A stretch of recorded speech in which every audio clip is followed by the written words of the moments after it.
So this is an update on the 2003 4L60E transmission. It is complete, finally, all rebuilt, ready to go, ready to be sold, which I might have it already sold here pretty soon, by maybe next week.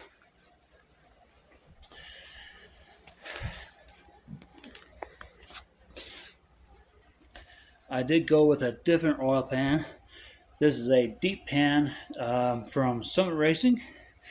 It has a drain plug on it, so that makes it a lot easier for whoever drains oil.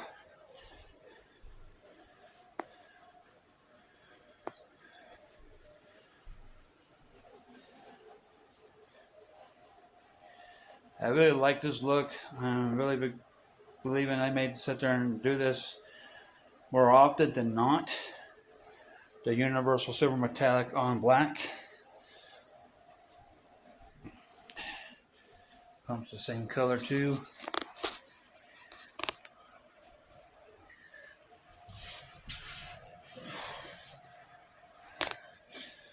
So basically, all the parts put into this transmission is a whole new clutch module, the gray kind, the heavy duty. All new steels. It's got a turbo layer steels and low reverse. It's got turbo layer steels and a reverse input drum. The 3/4 clutch stack has been updated. New low release springs put in there. I will never leave those out no matter what. A new dual cage 29 element Ford Sprag. A new BorgWarner low roller clutch in the back. A new Beast Sunshell, not the knockoff Beast, but the actual Beast Sunshell. Has that in there. Has new improved Ford clutch pistons and the Ford housing. New reverse input drum. Let's see what else. A extra wide 2/4 band. I don't think I said it before. The 13 vein pump rotor in the pump itself, with a new. Yeah, there you go. That's a white Teflon bushing in there, and the stator has new bushings in the front and the rear. New boost valve. That little cover right there is brand new. That cover right there was with the transmission when I got it. Let's see what else. 3/4 accumulator pistons has been updated. It has all new aluminum accumulator pistons, no plastic whatsoever. New gaskets for the valve body. I did have to put a repair kit on the spacer plate. What had happened when I got this, when I took the plate off, it had 5 of the holes in the valve body spacer plate were damaged. They weren't so damaged where the ball went through the hole, but they were getting ready to. So I bought a repair kit to repair those 5 holes and used 5 steel check balls for those. And the 2 holes that were not as damaged, I went and I put 2 turn-on check balls for those. So that way, that will extend the life of the valve body spacer plate. It won't punch through anytime soon because they're turn-on check balls. Let's see. It's got a new second applied Corvette Sobo in there with new seals. The fittings has got new O-rings and clips put in.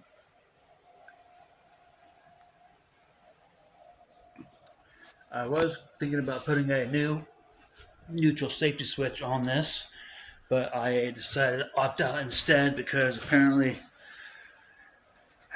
the Chevy Blazer in its VIN number shows there's 2 different kinds of neutral safety switches for it. And depending on what the VIN number says, depends on the type of neutral safety switch gets put on your transmission. Well, on this one. So I opted out of that idea. Decided not to go for it.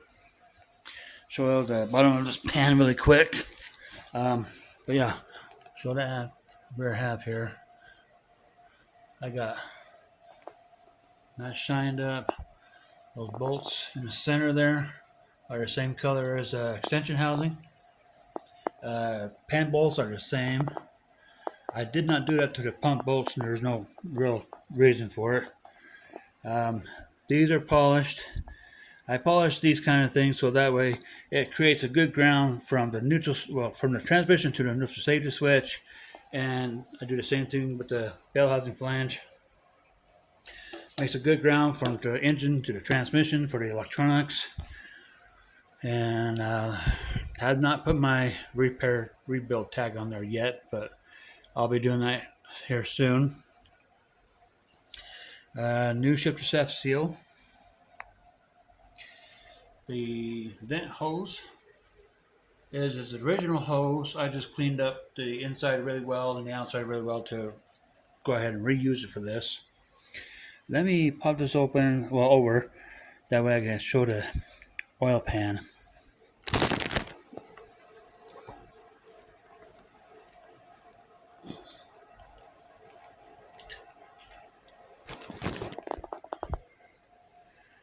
There we go. There's your drain plug right there. So yeah, like I said, this pan is from Summit Racing. See the pan bolts has got that same kind of color scheme from the bell housing and the extension housing.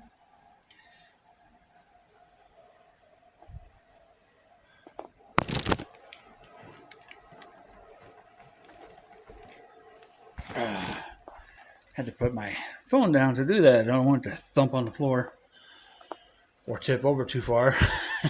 That would not be good. So, that's another thing. It's got all new bushings from the front to the back. Brass. I only go brass. I will not do the Babbitt bushings. Those always wipe out your shafts and whatever else they're connected to. So I've got like Babbitt bushings coming out of my ears. So this has got all brass. The only thing I don't do brass on is the front pump bushing. I like to go Teflon. Better. It's better for the shaft of the torque converter. It won't wipe out as quick. Like I said, I like to build my transmissions where they last the customer a long time, and also where, so that I don't have one coming back. Since I've been rebuilding these transmissions, I've not had one come back to me. Like they say, no news is good news. So I really like this color. It's kind of like black and chrome. Black and chrome will always complement each other, and this kind of color is kind of like that, because you got the silver and then you got the shiny, the polished. It just really looks good together. So yeah, I may be doing this paint scheme more often than not. Like I said, this video really does not do this transmission justice. Putting your eyes on it in person is a whole lot better than this video is. Turn it off. There we go. That's better. Not blinding everybody. So I was going to get the bolts for that neutral safety switch, but the guy never called me back. Don't you just hate that? People don't call you back like they said they're going to. I don't know if it's my bad luck or what, but seems to happen more often than not. But that's okay, I guess. Got that shined up right there. The only reason why I shined that up is because knowing that if I painted that and I punched this through, these little pegs here will hit against that paint and just literally chip it off. So I just go ahead and polish it up, make it look nice, and not have to worry about paint being chipped off if I go to put something on. So those have been polished also, those fittings. And I got my little design going right there. And that's got all new seals put in it. I was going to put a reusable oil pan gasket on here, but I decided not to. Those nice blue ones from Summit Racing.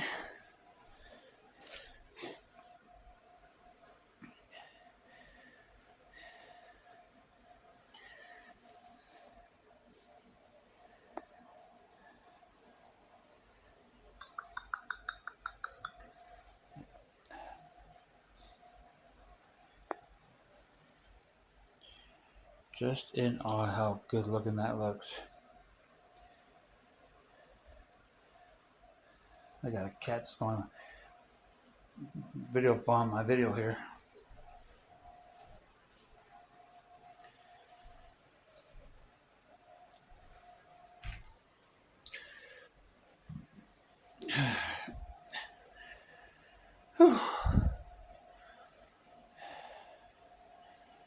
Yeah.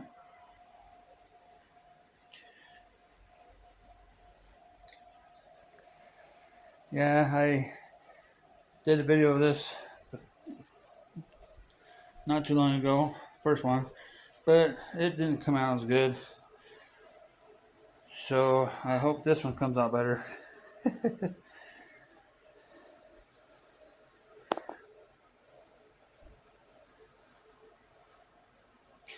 So I might have another transmission here soon, hopefully by next week. I have a 2001 1500 four-wheel drive Chevy pickup. According to the brother, he said that he's able to move it forward and reverse, but just won't go any further than that. The transmission is smoked, so I'm pretty much leaning toward it's the 3/4 clutch that failed and applied accumulator piston somewhere around there. So hopefully by next week I'll get that from him, and then maybe I'll just go ahead and do a video of that transmission before I even touch it, gut it out or anything like that. Just kind of get an idea and put a video up here on YouTube, and maybe look to rebuilding that maybe a couple months from now. I actually got a 1990 4L60, not E, but 4L60 KK transmission sitting out in my truck right now that I would like to rebuild here soon. I got it painted, the case is all ready, the pump is all ready. I just am waiting for parts. So the color of that transmission is like a Atlantic blue metallic.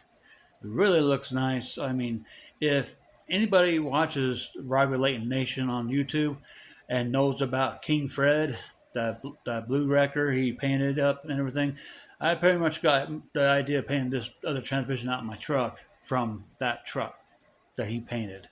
It's like the entire outside of this transmission is all blue, and the inside of the bell housing is all black. The pump the pump center is black, but the outer ridge of the pump is polished.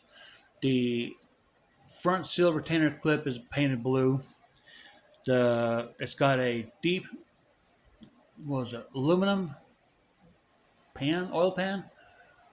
I think it's more of a cast aluminum or something like that. But anyway, it's a deep aluminum oil pan. Holds, I think, like one or two more quarts of oil, which is good for the transmission. And it's going to have a high performance, high flow oil filter put in, which I get from Summit Racing, but I kind of do my own thing to the oil filter to increase fluid flow. I'm not going to go into detail how I do that. That's my little secret. I'm going to go to my grave with. Literally. But that blue transmission, everything's going to be done to that. It's going to be sweet. It's going to have one hell of a rebuild done to it. Everything's going to be high performance. The parts are not going to be aftermarket. Most likely going to be all Sonex. So it'll be just like my personal transmission that I've got. It's the same transmission, same type, K-case, everything, only it's a two-wheel drive. My personal transmission is. And that transmission is all nothing but Sonex. Sonex parts from the input shaft to the output shaft, from the top to the oil pan, everything. Well, oil pan's not Sonic's, but you get the idea. Um, so basically, it's going to be almost about the same build as mine, but not quite because I would like to keep my transmission a one of a kind, to me anyway. So anyway, I guess that will just about do it for this video. I hope I pretty much hit everything on the nail head here, of everything that was done. Oh yeah, the rear sun gear has an extra wide bushing put on it. I really like those Sonic's bushings. They're just so wide and they add better support and everything. Those tiny little things from GM, I don't know. It's like GM cuts too many corners, and other than that, I'm really glad that there are parts out there that will make the 4L60 a better transmission compared to what everybody says about the 4L60E transmission. I mean, really, the 4L60E transmission is only as good as the builder, and it is only as good as the parts that are put in it. So, I mean, I know everybody loves the 4L80E. It's a powerhouse. It's a strong transmission. I agree, it is. But to me, the 4L80E is a good heavy-duty transmission meant for heavy-duty stuff, hauling and stuff like that. You know, a 4L60E, like I said, the ones I've sold, they've not come back. You know, so personally, the 4L60E deserves some praise. You know, like I said, depends on the builder, depends on what parts were put in there, you know, and depends on how good everything was put in there, tolerances and everything like that. If a builder takes his time and really does his homework and really builds that 4L60E to be stronger than 4L80E, then more power to you. So that's just my thoughts. That's just me. Everybody else is entitled to their own opinion. It's just the 4L60E really needs to have some credit, literally. I mean, it's really not that bad of a transmission. So, anyway, that's what do it for this video. I'm going to get going. Hope you all have a good night out there, and you all have a good one. Until later, peace.